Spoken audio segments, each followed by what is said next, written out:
Our Way to a Wonderful Life message is titled Affirming Power and Money. Affirming Power and Money. So many times people get confused about what spiritual power is all about. We know that as we read through the scriptures, the Holy Bible and the Torah, we read the words of most of the masters of metaphysics, that our word has power, but it's up to us to recognize that it has power. It's up to us to recognize that we're also influenced by the collective consciousness. That there are things that the world believes that we have to condition our mind to dismiss, or to replace those thoughts and ideas that are not true, that's not truth for us, not truth for the world, with something that's more in tune with what it is that we desire to accomplish, what we desire to understand and believe, and how we are to heighten our spiritual awareness that we do have the power to do those things that we choose to do, to have those things that we choose to have. Dr. Frank Richelieu, in his book, The Art of Being Yourself, wrote, when we lean on the spirituality of our being, we lean on the wonderful truth that divine perfection in us, as us, expresses itself through us.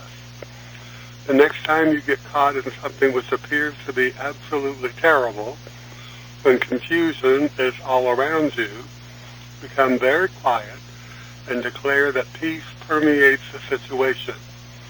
You have the power within you to bring forth a new experience as you declare peace in the midst of chaos. So when we think about those words, we must understand that he's talking about the power of the Spirit within us. You have the power within you to bring forth a new experience as you declare peace in the midst of chaos. Now, does that mean that we just say, oh, there's peace here instead of chaos? No, that means we have to have a determination to believe it, to accept it as part of our being. I remember reading one time Dr. Ernest Holmes, who was the founder of the religious science movement and also the author of The Science of Mind and many other books on metaphysics, said that he spent 2.5 hours sitting still because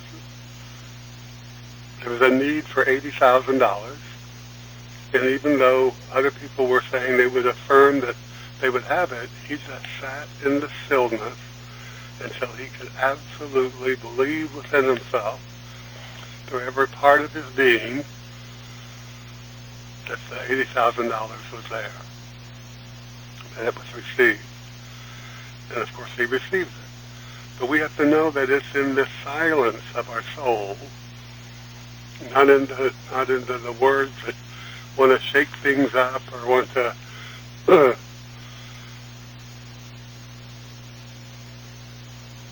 do power or exercise power as the world sees power. But our silence has power. Our silence and our conviction, our persistence, our determination to know the truth, to accept the truth, will bring us that realization of truth. And what do I mean by the realization of truth? I mean things happen. Things happen. You have the power within you to bring forth a new experience. That's Dr. Frank Richelieu himself. And he absolutely demonstrated this philosophy over and over and over again through his life. One of the great difficulties in this new way of thinking, this new way of looking at life and our relationship to life and our relationship to that intelligence and power and spirit that we call God, for lack of a better word, is that we are likely to indulge in too much theory and too little practice. As a matter of fact, we only know as much as we can prove by actual demonstration. That which we cannot prove may or may not be true, but that which we can prove certainly must be and is the truth. And Dr. Ernest Holmes wrote those words. It is greatly significant that he did, that he wrote those words. So many people have an intellectual understanding of metaphysics, or this philosophy of spirituality, or spiritual living, I should say, that fail to receive the full value of this greatest of philosophies because they do not put it into daily practice. Too often we wait for the crisis or the emergency to pray or to use spiritual treatments or spiritual affirmation. But the value of the teaching is not crisis intervention, it is crisis prevention. Crisis prevention. Using the spiritual practices taught in the Science of Mind and Spirit will not ensure that we will never endure storms in our lives, but it does prepare us to be calm during the storms until they have passed. Until they have passed. Let's go back to the Science of Mind and Spirit for these wonderful words from Dr. Ernest Holmes.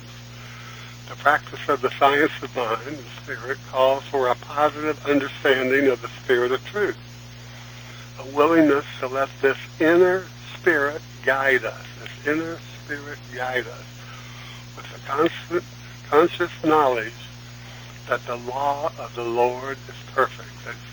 That's from the book of Psalms 19:7. The law of the Lord is perfect. And we must believe this to be a fact. Insofar as our thought is in accord with this perfect law, it will accomplish and nothing can hinder it. Heaven and earth shall pass away, but my words shall not pass away. That's taken from the Gospel of Matthew 24:35, given to us by the Mastermind Jesus. He tried to teach his disciples the immutability of the law of righteousness. The law of righteousness. Righteousness means right thinking. Right thinking. The law of righteousness is referring to the law of right thinking. When our first thought is always that God is all and all is good, we are consciously double thinking. In other words, we mentally translate the experience or the appearance that we see as good, no matter what may appear, knowing that right where I am, good is, because right where I am, all the intelligence, the spirit, and the power of God is. This is always the truth. Omnipresent, always present, omnipotent, all power. Not just power, all power. Omniscient, intelligence. Not intelligent, but intelligence itself. So let's go back to some words from Dr. Ernest Holmes. The time will come when we will let our conversation be in heaven. In other words, we'll only speak in positive terms and refuse to talk about, read, or think about those things that ought not to be. But someone will say, should we refuse to look at sickness? Should we refuse to look at poverty? Should we refuse to look at unhappiness? This is not what I'm saying. We will not refuse to help the helpless or lift up the fallen, but we will refuse to wallow in the mud because of our sympathies. Just as the Mastermind Jesus said, and if the blind lead the blind, both shall fall into the ditch. That's from the Gospel of Matthew 15:14. Of all the people in the world, the ones who have come the nearest to touching the seamless garment of the truth have been the most sympathetic and the greatest lovers of the race. The Mastermind Jesus said, and I, if I be lifted up, not dragged down, will draw all people unto me. That's from the Gospel of John 12:32. We are in the world and of it, and it is good that it is so. The world is all right when we view it correctly. Healing and demonstration take place as our minds become attuned to the truth of our being. There is no process of healing, but there is generally a process in healing. This process is the time and effort which we undergo in our realization of truth. In other words, the process is the time and effort we take to believe it, to cast out all doubts, to see it as not only the truth, but true for us. Now, anyone can learn to work scientifically, to move through their problems, to find solutions, or to increase the good that they already have. The methods are simple. Silent meditation, contemplation, affirmative prayer, and knowing the truth. Each of these are done in mind, and as we practice them daily, they become natural to us. In doing these things, we develop a greater awareness of the power that God has instilled within each and every one of us. Remember, we inherently have the right to choose, or the ability to choose. And all of our choices have consequences. So which consequences would you choose? I have the power, or I am powerless. We know what happens. The spark of the divine is within each of us, within our divinity. We must move from the distractions of our human ego and let the spark of the divine within us be expressed more fully and completely. Remember, all the way back to the Old Testament, the book of Genesis, we find that the mystics reveal that we are created in the image, likeness of God. We know that's not physical. Otherwise it would all look the same. We know that image and likeness is spirit. It's power. It's intelligence. That is what we are like. We have the likeness of the one power, the one spirit, and the one intelligence that permeates the universe. Now, the purpose of affirmative prayer is not to convince someone else, not even God, of anything, but to lift our awareness to the level of acceptance and receptivity of the good that we desire, the good that we want to experience. We must choose it. We do this by recognizing there's a power greater than us that works through us. And what do I mean by greater than us? I mean, it's the divinity within us, the Spirit of God within us is the power, not our humanness, not our physical being, but our metaphysical being, our spirit, our intelligence. That's the power that's greater. That's the power that's greater than what we consciously are aware of. Because we can't see, hear, feel, taste, or touch it. We can just know that it is. And as we know that it is, we become more in tune with that infinite good. So we must turn our mind away from whatever it is that's going on and turn it towards the good. And we must unify in mind with the good that we desire. We realize or accept the good that we desire. We name it and we claim it. We name it and we claim it. Knowing that it is available and ours as we accept it as being ours now. As within, so without. What we accept in mind will manifest in due time, providing we remain faithful to it. We remain faithful to it. And we want to rejoice and give thanks that we know this is the truth, that we accept this as the truth. We know that this is going to happen for us. Our good will be made manifest. That we will move through whatever we need to move through to have that thing that we desire. And this takes us to the issue of money, which is so prevalent an issue for so many people. Money is an issue for all of us. We don't get the new house without money. We don't get to see the doctor without money. We may not pay the doctor, but we have to pay the insurance. We don't get any of the good things of this world without money. Now, money doesn't buy us peace. Definitely doesn't buy us happiness. Doesn't bring any greater joy into our lives, except for momentarily. But if used wisely, money can bring a greater harmony into our lives. Nobody wants to go around feeling broke. Nobody wants to go around feeling that they're denied the good things that they desire. Nobody wants to go around thinking that somehow they've been shortchanged in this world, that other people have the money and they don't. It's that thought that other people have the money and they don't that stops so many people from realizing a greater good in their lives. We don't want to think about other people, what they have, what they do. None of our concern. Let's focus on our own realization, our own demonstration of the good that we desire.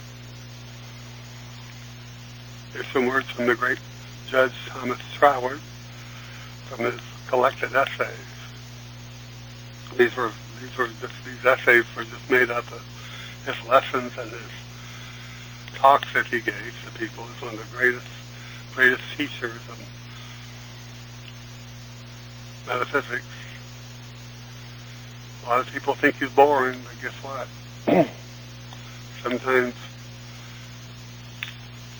when we sit in the silence and we make our affirmations, we may think that's boring too. But it's that thing that will get us what we want. So he writes, where we are drawing from the infinite, we need never be afraid of taking more than our share. That is not where the danger lies. The danger is in not sufficiently realizing our own richness and in looking upon the externalized products of our creative power as being the true riches instead of the creative power of spirit itself. If we avoid this error, there is no need to limit ourselves in taking what we will from the infinite storehouse. All things are ours. All things are yours. And the way to avoid this error is by realizing that the true wealth is in identifying ourselves with the spirit of opulence. We must be opulent in our thought.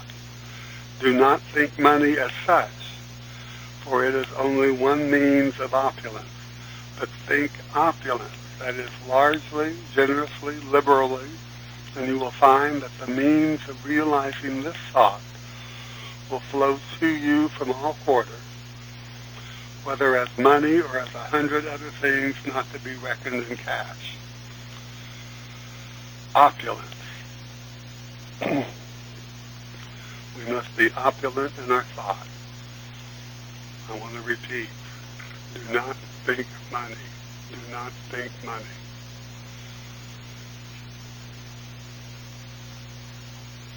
As such, for it is only one means of opulence.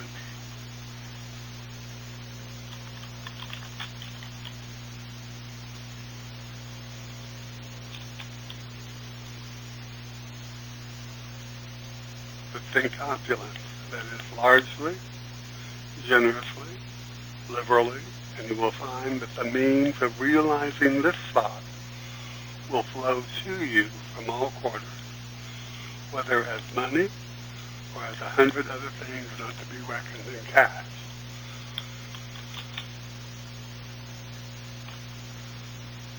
So what is the definition of opulence? Great wealth or luxuriousness. Great wealth or luxuriousness. That's very interesting, isn't it? It's the wealth, the affluence, the wealth, the opulence of abundance. Think about it. We live in a universe of opulence.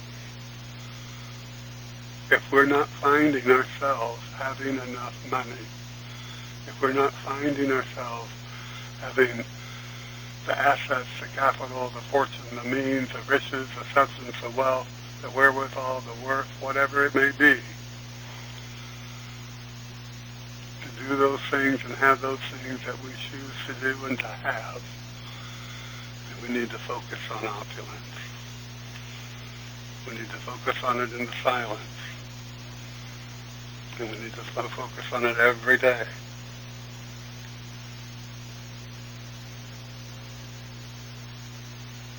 And as we do, let's begin to learn to understand the law of circulation.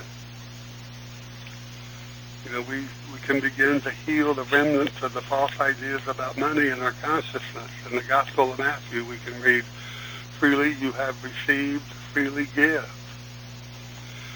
Freely you have received, freely give. And the American mystic Ernest Holmes wrote, when the law of circulation is retarded, stagnation results. It is only as we allow the divine current to flow through us, on and out, that we really express life. The law of giving and receiving is definite. The great Emerson tells us to beware of holding too much good in our hands. We must know that our consciousness of power and intelligence and spirit is both the cause and the effect. And in this consciousness, we never need fear that we will ever lose that which is ours to give. We have the power. The law of circulation will always provide for us a way in which to give of our money and a way in which to receive in return. The ease of giving and receiving comes from knowing that we are giving from an infinite source. Each and every one of us activates the law of circulation often in our lives. We just don't always consciously recognize that we are doing so. When we recognize that we are activating the law of circulation, we must also recognize that as we give, we receive. And in this consciousness, we draw to us that which is ours. Money has no power. It is just paper and ink or metal. The only power that money can ever have is the power we give to it. We have the power. We have the power in our mind to draw money to us and the power to block the flow of money from us. Many false ideas have been associated with money. In the scriptures, we can read that Paul wrote that money is the root of all evil. And this has been taught for centuries with good intentions, but Paul's thinking was an error. The mastermind Jesus stated, all that the Father hath is mine. And so we must learn to accept that which is ours, and in the process deny all ideas and thoughts that negate our power to draw to us our good, which includes money. Now, many religious and spiritual teachings will tell us we must tithe to them, and in doing so we will have a greater realization of God as our source. And we are told that we should tithe 10%. And if this is not possible, we should tithe what we can, but our goal should be to increase our tithe until it reaches 10% of our income. This, to me, seems to be just so much superstition. There is no magic. There is no magic in the law of mind. The law of circulation does not contain a special provision for churches, spiritual centers, or synagogues. They too must not see their money coming from their congregations, but from the one source, the power of their own consciousness. Many people of wealth give more than 10% to their churches or spiritual centers and synagogues with no thought that it is a tithe, but a necessary financial support for something that is important to them. I believe that our giving should never be mechanical or from obligation, but freely give from our hearts to those things that we value. Primitive people thought God demanded sacrifice, but we know that God only demands our love and our recognition. The kingdom of God is within you. That God within us will guide us, direct us, because it is the power, the intelligence, and the spirit of the one. Dr. Frank Richard wrote, when we come into a true understanding of the power of thought, we make wise choices that expand our experience of life. Limitation is a state of mind. and yet it is very real to the one experiencing it. Know today that universal law does not know limitation.